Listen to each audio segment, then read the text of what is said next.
Hello friends, இன்றைக்கி நம்ம சேனலில் என்ன பார்க்க போகிறோன்னா ஒரு அதிரடியான ஜோதிட தாள்களை தான் இப்போ இந்த வீடியோவில் வந்து பார்க்க போகிறோம். அதிரடியான ஜோதிட தாள்களை பார்க்குறதுக்கு முன்னாடி எதை பற்றிய ஜோதிட தாள்களை பார்க்க போகிறோங்கிறத இன்ட்ரோவில் வந்து ஷேர் பண்ணுறேன். எதை பற்றிய தாள்கள் பார்க்க போகிறோங்கிறத இன்ட்ரோவில் வந்து தெரிஞ்சுக்குங்க. தற்போது 2025 ஆண்டில் ஆங்கில மாதத்தில் 8வது மாதமான ஆகஸ்ட் மாதம் முடிந்து 9வது மாதமான செப்டம்பர் மாதமானது ஸ்டார்ட் ஆகி நடந்துகிட்ருக்கு. இந்த செப்டம்பர் மாதம் சாதாரண மாதம் கிடையாது. ஆன்மீக ரீதியாக, அறிவியல் ரீதியாக, ஜோதிட ரீதியாக மிக முக்கியமான மாதம் என்று சொல்லலாம்.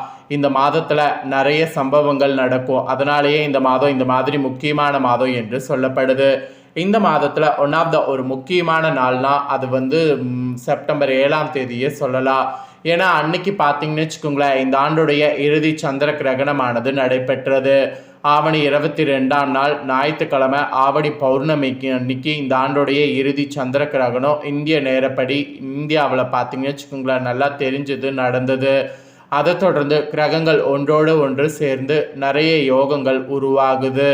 அதன்படி செப்டம்பர் 16 இன்றைய கடைசி நாள் என்று கூட சொல்லலாம். இன்றைய நாளில் இருந்து இனி வரக்கூடிய நாட்கள் ஒவ்வொரு ராசிக்காரங்களுக்கும் கிரகங்களுடைய யோகங்களால் தலையெழுத்து மாறும். அப்படி மாறக்கூடிய தலையெழுத்தை ஒவ்வொரு ராசிக்காரங்களுக்கும் ஷேர் பண்ணிட்டு வரேன். அதில் இன்னைக்கு இந்த வீடியோவில் கும்பம் ராசி நேயர்கள் ஷேர் பண்ண போகிறேன். கும்பம் ராசியில் பிறந்த நேயர்கள் அத்தனை பேரும் வீடியோவை ஸ்கிப் பண்ணாமல் பாருங்கள். உங்களோட ராசிக்கு என்ன மாதிரி கிரகங்கள் சேர்றதுனால தலையெழுத்து மாறும் அப்படிங்கிறத தெரிஞ்சு அதற்கேற்ப நடந்து பலன் பெறுங்க. ஸோ நல்லதோ கெட்டதோ என்ன நடக்கும் அப்படிங்கிறத தெரிஞ்சுக்கிட்டு அதற்கேற்ப நடந்துக்கிறது ரொம்ப நல்லது. நம்ம நினைக்கிற மாதிரி நம்ம வாழ்க்கையில் பார்த்தீங்கன்னு வச்சுக்கோங்களேன், எல்லாத்துக்கும் காரணம் விதிகள் கிடையாது. எல்லாத்துக்குமே காரணம் நவக்கிரகங்கள் தான். நவக்கிரகங்கள் ஒன்றோடு ஒன்று சேர்றது மாறுறது இதனோட அடிப்படையில் தான் நம்ம ராசிக்கு நல்லது கெட்டது நடக்கும். சில நேரம் அதிர்ஷ்டம் நமக்கு அதிகமாக இருப்பதற்கு காரணம் நவக்கிரகங்கள் தான். சில நேரம் நமக்கு ஆபத்து இருக்கிறதுக்கு காரணம் நவக்கிரகங்கள் தான். நவக்கிரகங்கள் எப்பயுமே ஒரே மாதிரியே இருக்காது, முன்ன பின்ன மாறி மாறி தான் இருக்கும். அந்த மாதிரி மாறி மாறி இருக்கிறத ஏற்பவே நாம் கரெக்டாக அதை தெரிஞ்சுக்கிட்டு நடந்துக்கிட்டால் பல ஆபத்துக்கள்ல இருந்து தப்பிக்கலாம். அந்த மாதிரி இப்போ செப்டம்பர் மாதம் கிரகங்கள் சேர்ந்து நிறைய யோகங்கள் உருவாகுது. அதனால் ஒவ்வொரு ராசிக்காரங்களுக்கும் தலையெழுத்து மாறும். அதில் கும்பராசிக்கு என்ன தலையெழுத்து மாறுங்கிறத சொல்ல போகிறேன். கும்ப ராசிக்காரங்க உங்களுக்கு என்ன மாதிரி தலையெழுத்து மாறுங்கிறத தெளிவாக இந்த வீடியோவில் வந்து தெரிஞ்சு அதற்கேற்ப நடந்து பயன்பெறுங்க. அதுக்கு முன்னாடி உங்களுக்கு என்ன கிரகமாற்றங்கள் சேர்ந்து யோகங்கள் உருவாகுதுங்கிறதையும் பொது பலன் என்னங்கிறதையும் சொல்ல போகிறேன். முதல்ல அதை தெரிஞ்சுக்குங்க. அதுக்கப்புறம் உங்கள் ராசிக்கு என்ன மாதிரியான பலன் கிடைக்குங்கிறத டீட்டெயில்டாக இந்த வீடியோவில் வந்து பார்க்கலாம். செப்டம்பர் மாதத்தில் கிரகங்கள் ஒன்றோடு ஒன்று சேர்றதுனால புதத்திய யோகமோ திருக்கிரக ராஜயோகமோ ஏற்படுது. இந்த யோகங்கள் காரணமாக பிரச்சனைகள் வந்து உங்களுக்கு தீரப்போகுது, லாபங்கள் வந்து அதிகரிக்க போகுது. ஸோ அதெல்லாம் எப்படிங்கிறத தான் இந்த வீடியோவில் சொல்ல போகிறேன். செப்டம்பர் மாதம் 2025 தொடக்கத்திலேயே சூரிய பகவான் சிம்மத்தில் ஆட்சி பெற்று சஞ்சரித்தார். அவரோடு புதன் சேர்ந்து புதத்திய யோகம் ஏற்பட்டது.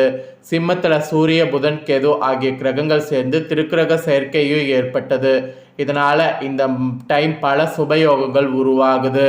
12 ராசிக்காரங்களுக்கும் ஒவ்வொரு ராசிக்காரங்களுக்குமே வேலைகளில் முன்னேற்றம் ஏற்படுது, பணம் சேருது. இந்த மாதிரி நிறைய சொல்லிக்கிட்டே போகலாம். ஆக்சுவலி இதில் நடக்கக்கூடிய முக்கிய கிரக பயிற்சிகள்னு குறிப்பிட்டது சிலது இருக்குது. அதில் செப்டம்பர் 13ஆம் தேதி அன்னைக்கு செவ்வாய் பகவான் துலாம் ராசிக்கு பயிற்சி ஆயிட்டாரு. செப்டம்பர் 5ஆம் தேதி சிம்ம ராசிக்கு சுக்கிரன் மாறிட்டாரு. செப்டம்பர் 5 நேற்று கன்னி ராசிக்கு புதன் பயிற்சியாகி ஆட்சி பெற்று சஞ்சரித்திருக்கிறாரு. செப்டம்பர் 17 நாளை நாள் சூரிய பகவான் சிம்மத்திலிருந்து கன்னி ராசிக்கு பயிற்சி ஆகிறாரு. இதில் என்ன ஸ்பெஷல்னா, சிம்ம ராசியில் சூரியன் புதன் கேது ஆகிய கிரகங்கள் சேர்க்கை ஏற்படுது. இதுதான் 12 ராசிக்காரங்களுக்கு பல்வேறு விதத்தில் நல்ல பலன்களை தரக்கூடியதாக இருக்குது. அதில் கும்ப ராசிக்காரங்க உங்களுக்கு என்ன மாதிரியான பலன்கள் கிடைக்கும் அப்படிங்கிற பொது பலனை இந்த வீடியோவில் வந்து ஷேர் பண்ண போகிறேன். முதல்ல பொது பலன் என்னங்கிறத தெரிஞ்சுக்குங்க. அதுக்கப்புறம் உங்கள் ராசிக்கு டீப்பாக என்ன பலன் கிடைக்குங்கிறத எல்லாமே இந்த வீடியோவில் வந்து அதிரடியாக பார்க்கலாம். கும்ப ராசிக்காரங்களுக்கு இனி வரக்கூடிய நாட்கள் திடீரென பெரிய பெரிய வெற்றிகள் கிடைக்க வாய்ப்பு அதிகமாக இருக்குது. பணியிடத்தில் சக ஊழியர்கள் வந்து உங்ககிட்ட நல்லா பழகுவாங்க. கூட்ட அதிகாரிகளோடு ஒருங்கிணைப்போடு செயல்பட நீங்கள் நல்லா முன் வந்தீங்கன்னா எல்லாமே உங்களுக்கு சக்ஸஸ் ஆகும். வேலைகள்லாம் திட்டமிட்டபடி நடக்கும். உங்களோடு தான் மட்டும் உறவுகளை பராமரிப்பதில் கவனம் செலுத்தணும். அதாவது உங்களோடுனா உங்களுக்குள்ளே இருக்கக்கூடிய உறவை நல்லா பலமாக வைத்துக்கணும். முரட்டுத்தனமாக நடந்து கொள்வது அல்லது முடிவு எடுப்பதை தவிர்க்கணும். அதுவும் வேலை சுமையானது அதிகரிக்கும். அதனால் சோர்வானது மனநிலையில் இருக்கிற மாதிரி இருக்கும். ஒரு திட்டத்தில் அல்லது முதலீடு செய்வதில் அவசரப்பட வேண்டாம். நல உரிமைகளில் ஆலோசனை உங்களுக்கு உதவும். பணியிடத்தில் வேறு பதவி அல்லது பொறுப்புகள் கிடைக்க வாய்ப்பு இருக்குது. போட்டித் தேர்வில் கூட மாணவர்கள் வெற்றி பெறுவீங்க. வணிக தொடர்பாக முன்னேற்றங்கள் உங்களுக்கு ஏற்படும். அதுவும் உங்களுக்கு வாழ்க்கையில் பெரிய பிரச்சனைகள் தீரும். உங்கள் தந்தையிடம் இருந்து ஆதரவு கிடைக்கும். காதல் வாழ்க்கையில் தவறான புரிதல்கள் ஏற்படும். அதனால் பேச்சில் மட்டும் நிதானம் தேவை. திருமண வாழ்க்கை இனிமையாக ஆதரவாக இருக்க நிறைய விட்டு கொடுத்து போகணும். அந்த மாதிரியான சூழல் உங்களுக்கு இப்போ இருக்குது. பெரிய ஏற்ற இறக்கங்கள் எதுவும் இருக்காது. தொழில் அல்லது வியாபாரம் தொடர்பாக தடைகள் தாண்டி முன்னேற வாய்ப்பு உங்களுக்கு கிடைக்கும். பணியிடத்தில் சக ஊழியர்கள் உதவி உங்களுக்கு செய்வாங்க. வீடு நிலம் தொடர்பான தகராறுகள் கவலைகள் அதிகரிக்கும். அதில் மட்டும் கொஞ்சம் கவனமாக இருக்கணும். மாணவர்கள் கூட படிப்பில் கடின உழைப்போடு செயல்படணும். சற்று நிம்மதி கிடைக்க நீங்கள் தான் நிறைய அமைதியாக இருக்கணும். வேலை தொடர்பாக கூடுதல் பொறுப்பு ஏற்படும். உங்கள் வியாபாரத்தில் வருமானம் அதிகரிக்க நீங்கள் தான் முன்வந்து எல்லா விஷயங்களும் செய்யணும். லாபகரமான திட்டங்களில் ஈடுபடணும். உங்கள் நடலில் தொடராக அலட்சியமாக இருக்க வேண்டாம். அதாவது உங்கள் உடல்நல தொடர்பாக எந்த அலட்சியமும் இருக்க வேண்டாம். ஆரோக்கியமான உணவுகளை எடுத்துக்கொள்ளுங்க. வேலை அல்லது குடும்ப தொடர்பாக சில முக்கிய முடிவுகள் எடுப்பதில் மும்முரமாக செயல்படுங்க. உங்கள் மன மற்றும் உடல் சோர்வு அதிகரிக்கும். திருமண வாழ்க்கையில் விட்டு கொடுத்து செல்லணும். இந்த மாதிரி நிறைய விட்டு கொடுத்து செல்லணும் என்பது தான் உங்களுக்கு மெயினாக பொது பலனில் சொல்லப்பட்டது. சொல்லப்பட்டதை சொல்லிட்டேன். தெளிவாக தெரிஞ்சிருப்பீங்க. தெரிஞ்சதுக்கேற்ப நடந்து பயன் பெறுங்க.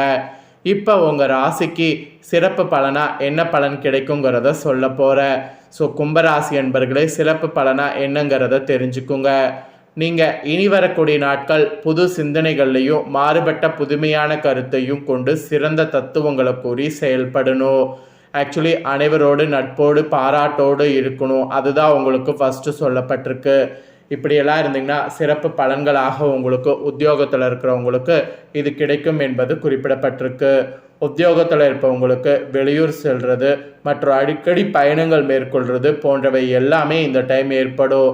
இதனால் உடல்நலம் கேடும். உடல் நலத்தில் இனிமேல் கவனம் தேவை. உத்தியோகத்தில் இருக்கக்கூடிய கும்ப ராசிக்காரங்களுக்கு ஃபஸ்ட்டு சொல்லப்பட்ட எச்சரிக்கையே இதுதான். அப்புறம் ரெண்டாவது, வியாபாரக்காரங்க கும்ப ராசிக்கு சொல்லப்பட்டிருக்கு. ரியல் எஸ்டேட் வியாபாரம் செய்யக்கூடிய உங்கள் அத்தனை பேருக்குமே இழுபறியாக இருந்த வீட்டு மனை வாங்குவது விற்பது தொடர்பான விஷயங்கள் உங்களுக்கு சாதகமாக அமையும்.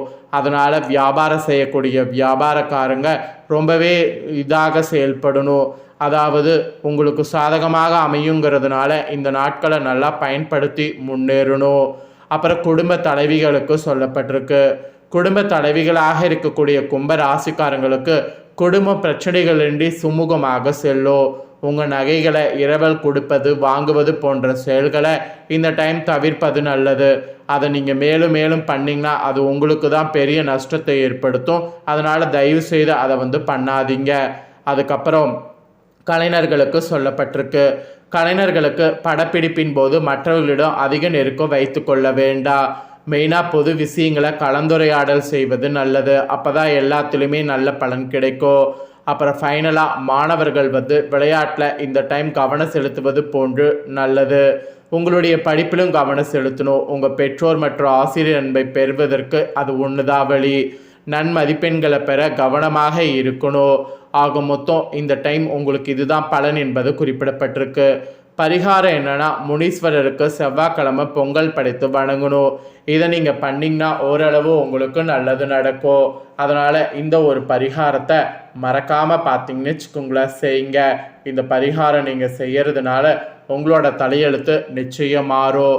ஸோ இதை நீங்கள் பார்த்தது போல் உங்கள் ஃப்ரெண்ட்ஸ் ஃபேமிலியில் இருக்கவங்க பார்த்து அவங்களும் பலனடையணும் அப்படின்னு நினச்சிங்கன்னா வீடியோ லைக் பண்ணி ஷேர் பண்ணுங்கள். வீடியோவை உங்கள் ஃப்ரெண்ட்ஸ் ஃபேமிலியில் இருக்கக்கூடிய கும்பராசிக்காரங்களும் பார்த்து பயனடையட்டும். வேறொரு புதிய வீடியோவில் சந்திக்கிறேன். நன்றி.